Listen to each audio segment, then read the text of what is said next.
اور یعنی وہ ایک تحریک پاکستان کا ایک رکن بن چکا تھا اور وہ ان جلسہ جلوس میں شرکت بڑی خوشی سے کرتا تھا۔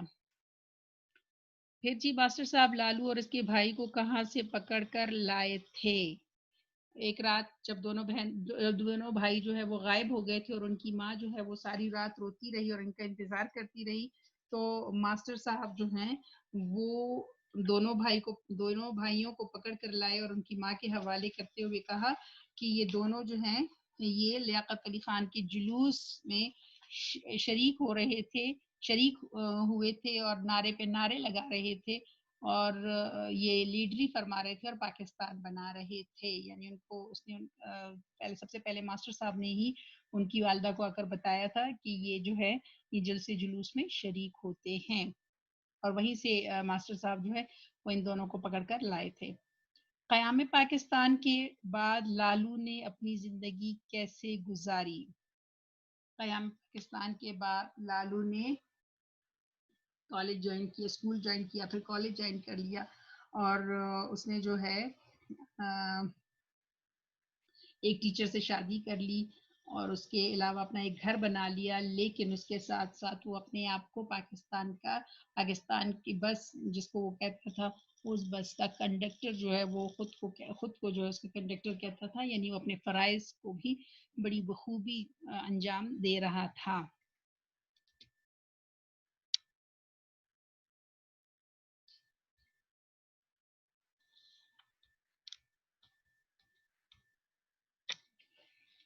اچھا جی، اگلا سوال ہے لالو کی سرگرمیوں پر لالو کے والد نے کن خیالات کا اظہار کیا؟ جب لالو کی والدہ نے جو ہے ان کی والد سے شکایت کی اور اس کو یہ کہا کہ آپ اس کو سمجھائیں کہ یہ ان جلسے جلوس میں شریک نہ ہو، تو اس کے والد نے کہا تھا کہ تم تو سارا دن گھر میں رہتی ہو، تمہیں نہیں پتا اور ہم کس کس کو روکیں گے کہ باہر کی، یعنی سارے لوگ جو ہے وہ تو اب تحریک پاکستان کا حصہ بن چکے ہیں اور تمام مسلمان اس تحریک میں بڑھ چڑھ کر حصہ لے رہے ہیں۔ تو انہوں نے کہا تھا کہ میں اگر میں ملازمت کی پابندیوں میں گھر گیا ہوں، اس لیے تمہیں نہیں پتا کہ میرے دل میں بھی یہ خیال آتا ہے کہ میں اس جو تحریک ہے اس کا حصہ بن جوں اور میں کتنی مشکلوں سے خود کو اس چیز سے روکے ہوئے ہوں۔ اچھا جی، پھر آپ نے اچھا اگلا سوال ہے لارڈ ماؤنٹ بیٹن کون تھے؟ لارڈ ماؤنٹ بیٹن جو ہے یہ انگلستان کے آخری وائسرائے تھے اور انہی کی زیر نگرانی جو ہے وہ، یعنی ان کے ہی دور میں ہم کہہ سکتے ہیں کہ برصغیر جو ہے وہ تقسیم ہوا اور انہوں نے ہی یہ لارڈ ماؤنٹ بیٹن جو ہے انہوں نے ہی برصغیر کی باؤنڈری لائن جو ہے وہ مکمل مطلب کے انتظامات کیے تھے اور یہ بتایا تھا کہ کون سا علاقہ مسلمانوں کا ہے اور کس طرح کون سا علاقہ ہندوؤں کے زیر اثر آئے گا اور آخری ان کے ہی زیر نگرانی جو ہے دونوں ممالک کہ ہم کہہ سکتے ہیں کہ دونوں ممالک کی ذمہ داریاں جو ہیں وہ انہوں نے مسلمانوں اور ہندوؤں کے حوالے کی تھی۔ پھر جی خالی جگہ پر کرنا ہے آپ لوگوں نے، اس میں سے الفاظ دیکھ لیجئے گا، جو جو الفاظ جہاں پہ آ رہے ہیں اس کو لکھیے گا۔ اس کے علاوہ سوال جو ہے اگلا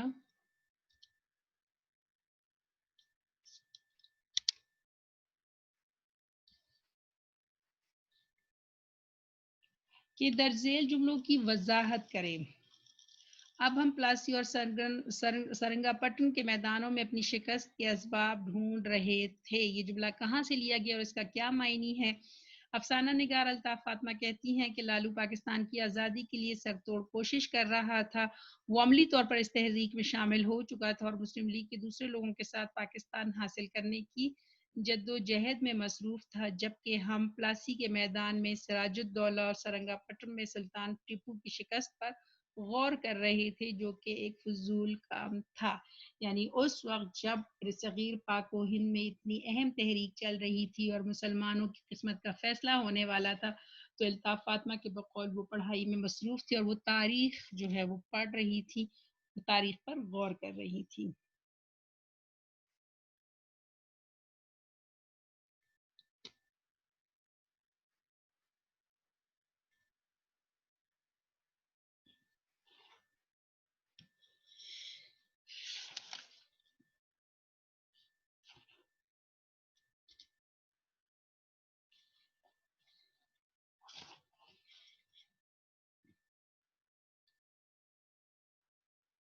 اچھا جی، پھر وہ بتا رہی ہیں کہ لالو جو ہے وہ اکثر چھپ کر مسلم لیگ کے جلسوں میں چلا جاتا اور ہم اپنی تاریخ کی کتابوں میں جو ہے مسلمانوں کے شکست کے اسباب پڑھا کرتے تھے۔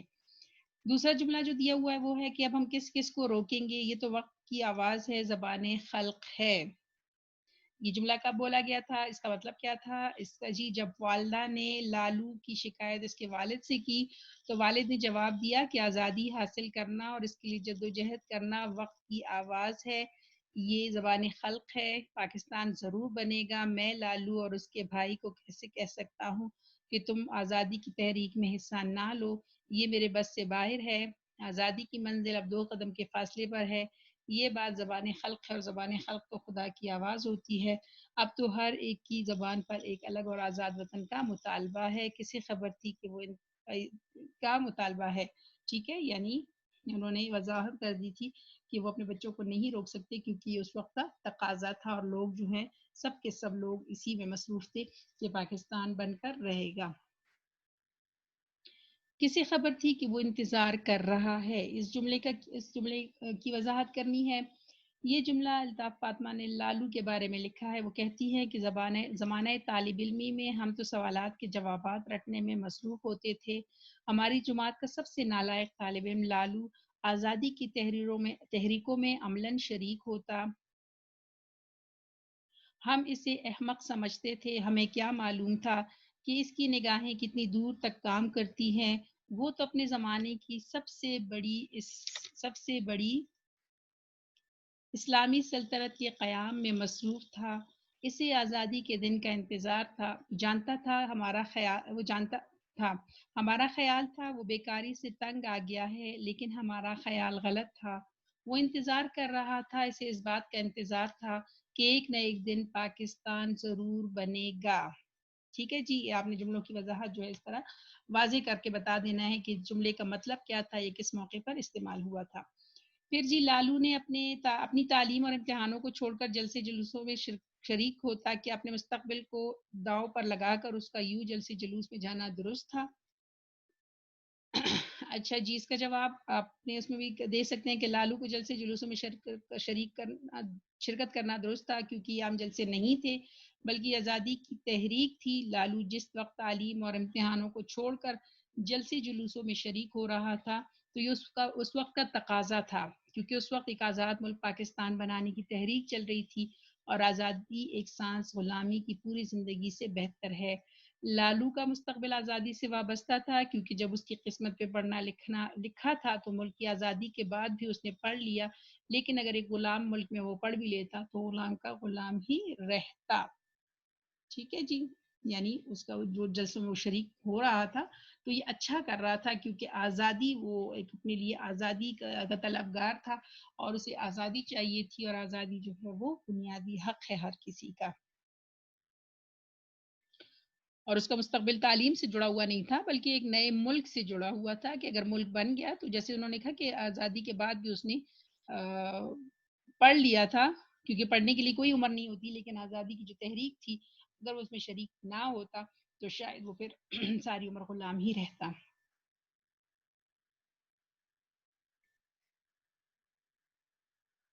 اچھا جی، سوال نمبر 5 آپ کا ہے استدراکی اور سببی جملوں کے تمام اقسام کی 2 مثالیں لکھیں۔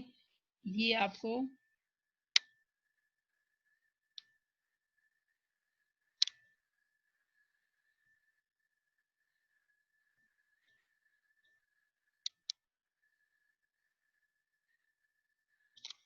یہ جو ہے آپ کی کتاب کے پیج نمبر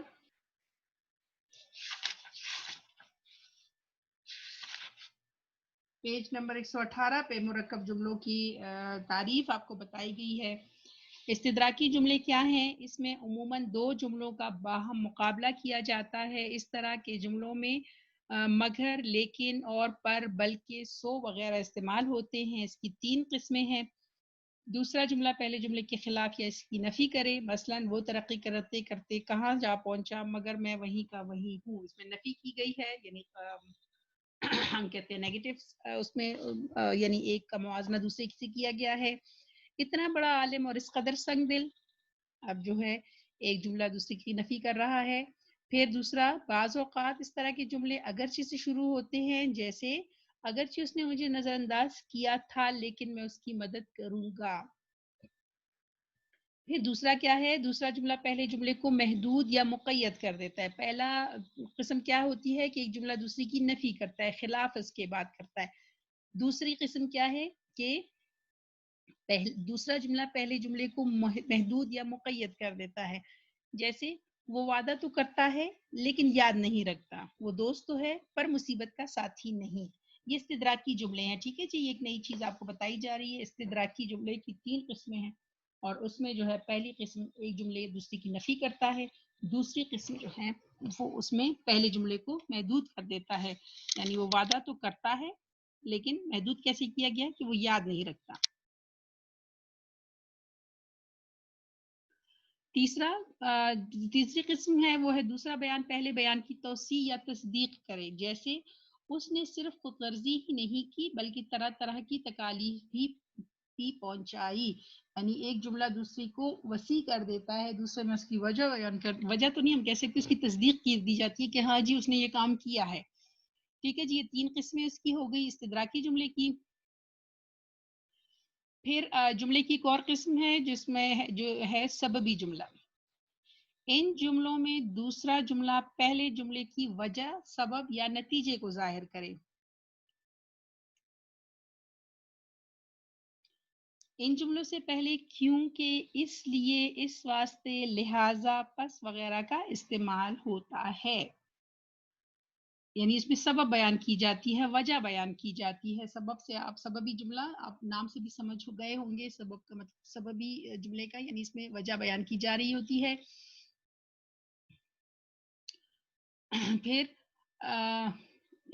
ان کی مثالیں کیا ہے؟ وہ بہت بدتمیز ہے اس لیے میں اس سے زیادہ بات چیت نہیں کرتا.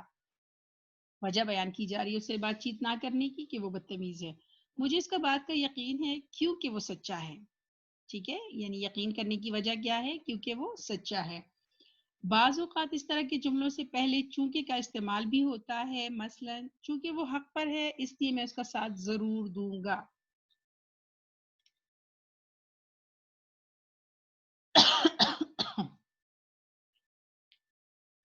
ٹھیک ہے جی، یہ آپ کے پاس جملے کی 2 قسمیں بیان کی گئی ہیں. ایک استدراکی جملہ ہے جس کی آگے چل کر پھر 3 قسمیں ہیں، اور ایک سببی جملے ہیں کہ جس میں کسی دوسری بات کی وجہ یا سبب جو ہے وہ بیان کیا جاتا ہے. اس کے علاوہ آپ کے پاس جو سوال ہے،